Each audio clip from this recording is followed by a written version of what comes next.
Crime's the disease. Meet the cure. Okay, not the cure, but more like a topical ointment that reduces swelling and itch. Maybe I'll start my own Deadpool and put you on it. You threatening me?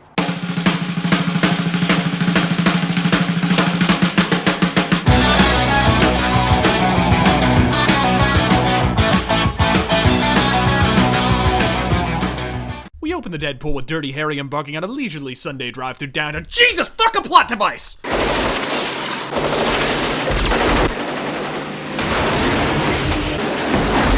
I mean, sure, Harry survived beatings, shootings, and suburban rocket launcher attacks, but come on, the Capellini cartel rolled that fucker like an OJ witness. Surely there's a limit to even what Harry Callahan can— Headshot. Double kill. Holy shit. And don't call me Shirley. Does this attack have anything to do with your testimony at the Gennaro trial? Have you received any death threats? Motherfucker, this is Harry Callahan. It could be the fucking Salvation Army. This man's assassins have assassins. Well, at least my assassin will get what's coming to him. With Harry indisposed and a roving murder gang off and civilians on the streets, San Francisco does what any self-respecting city would do. Outsource the job to fucking Asia. Quan, would you come in here for a minute? Oh my god, it's Jackie Chan! Homicide can always use a cop with Al's experience.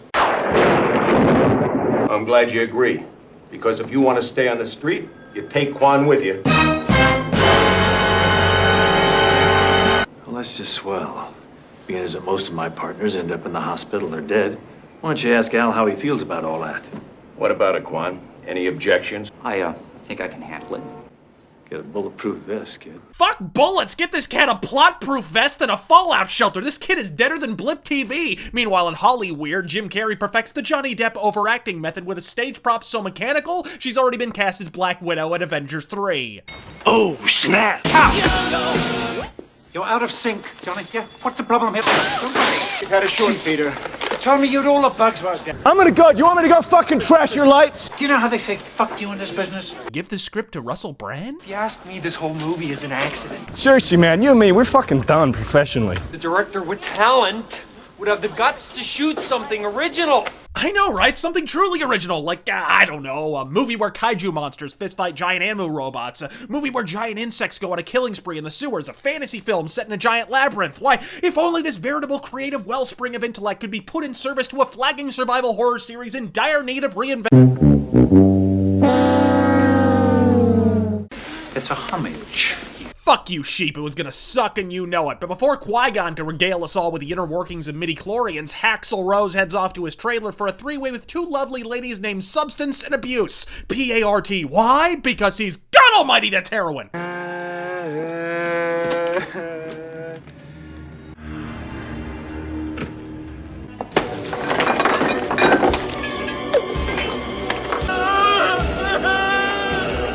Remember, children, don't do drugs, or a celebrity-obsessed serial killer will materialize from the shadows and force-feed a lethal dose down your dope fiend fucking throat.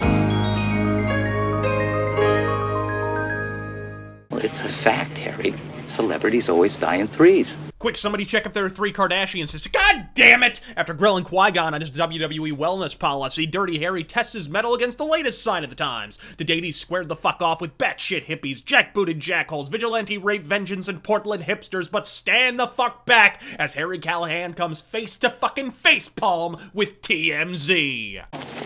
Johnny? Johnny? No! Johnny! There's nothing to do. Hold on a second. It's gonna be okay. Can we give her a little air? Oh, for that camera. Hey, I can film whatever I want.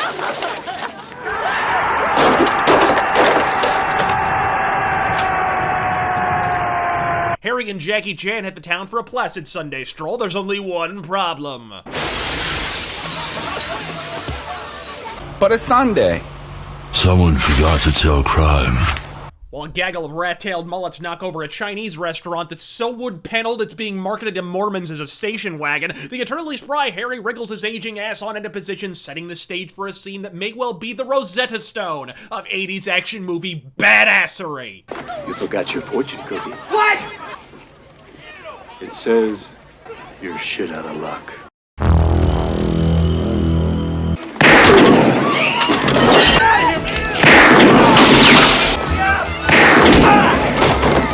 While Eastwood drops more shitbags than a Parkinson's-afflicted colostomy patient, Fei Long decides to make a colostomy patient, and tongue-kissing fuck does he ever.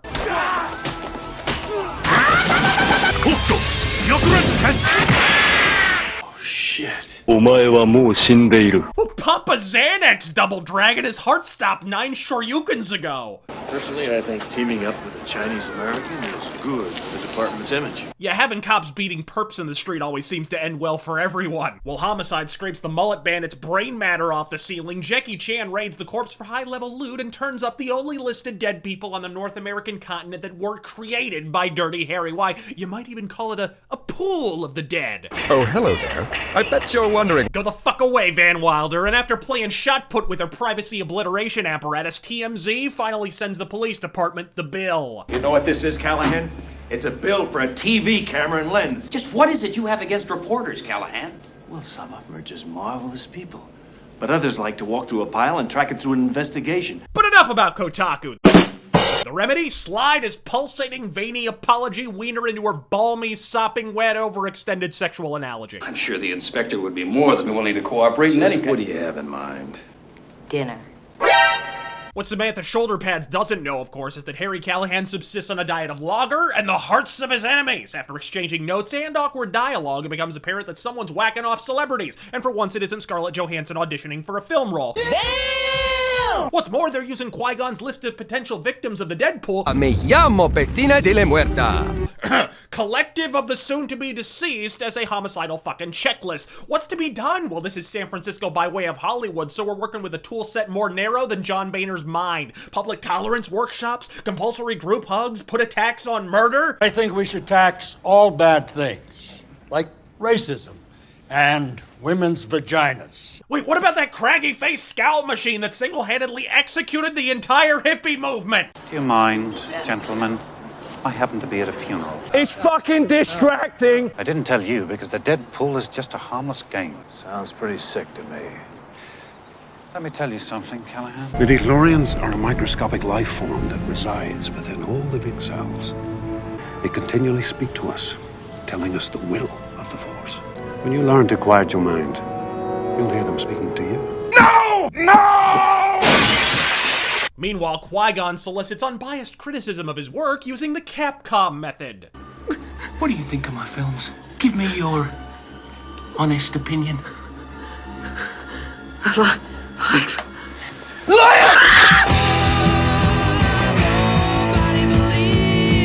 Still somehow more subtle than The Witcher 3's viral marketing. On a scale of 1 to 10, 10 being the best, I think I'd have to rate this one an 8. The original Jeff Keighley, but Sergeant Stabby Stab doesn't stop there, strapping C4 to a Tonka toy and blowing a geriatric tennis pro's swollen prostate into low-level orbit, as it slowly becomes clear that Liam Neeson is far too busy protesting gun ownership while starring in shitloads of movies that feature them to be the serial killer in question. Eastwood and Jackie Chan come bumper to bumper with the fucking plot, and a description of the sequence that follows I can proffer but 4 simple words. Strap the fuck in!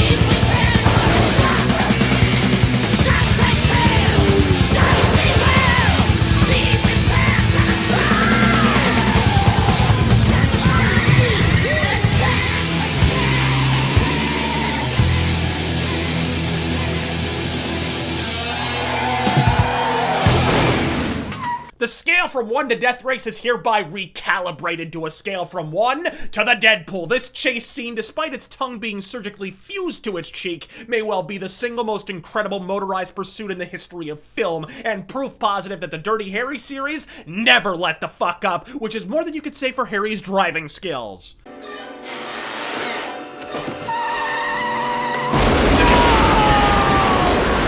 must have handed the wheel to Jackie Chan, which is apropos seeing as there are now chunks of it embedded in his fucking ribcage. Fortunately, Jackie Chan's hospital stay affords them a chance to catch up with the in-house psychiatrist, who in the greatest coincidence of the long sad history of B-movie coincidences, is the serial slasher's therapist. Processed schizophrenia. His own sense of self-hate was so strong that he no longer really had any personality of his own. They were killed by the Assassin's Creed series? Unable to penetrate Eastwood's adamantium plot armor, he settles for the next best thing, the loopy reporter broad he's only vaguely acquainted with. After kidnapping, destruction of public property, and enough homicide to qualify as an honorary citizen of Detroit, he commits his most heinous crime of all, playing Guns N' Roses. No, God! No, God, please, no! No! No! Holed up in a tetanus foundry and advantaged with a knife the size of Kojima's ego, it looks like he's about to add one more notch in his ponytail when suddenly, Eastwood! Thank you! That's right. Let her go. First the gun. Oh, I've seen this movie. Do it, Harry! Raise that fucking naval cannon right the fuck back up and put a hole in this fucker the size of the Dark Knight's plot holes!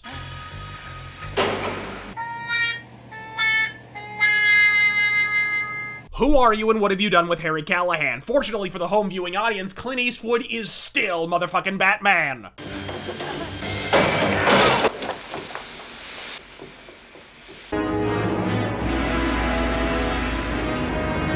And gentlemen, check your calendars because it sure as fuck is 1988 in here. Wide-eyed chatty nut job? Check. Female hostage? Check. Requisite 80s action murder factory? If that box were any more, check Neville Chamberlain to be selling it out to fucking Germany. And you know what the fuck that means? Harry flees into a nearby pier with Hack the Ripper in hot pursuit. Well, we've seen high noon pistol duels, poop deck motorcycle chases, and let's not forget our old pal, Rocket Launcher! But if you've entertained the notion that the conclusory violence bar is incapable of elevation, then you, my friend, have clearly never had occasion to man the fucking harpoons! Use your harpoons and tow cables.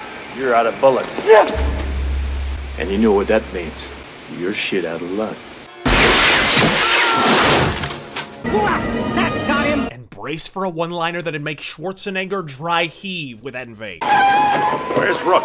He's hanging out back there. Cut! Print! Now where the fuck is that kid with my Danish? Look, I'm not gonna argue that by '88 the Dirty Harry series wasn't stretched thinner than Hillary Clinton's capri pants, but all the same, I think failing to make a sixth film with Harry in the politically correct 90s, or heaven help us all, the Twitter hacktivist self-parody of the present, is an opportunity more wasted than Snoop Dogg on any given weekday. The Deadpool isn't the strongest in the franchise, but it also isn't the worst. A respectable send-off to the dirtiest fucker on this planet. Godspeed, fucking Eastwood. God fucking speed.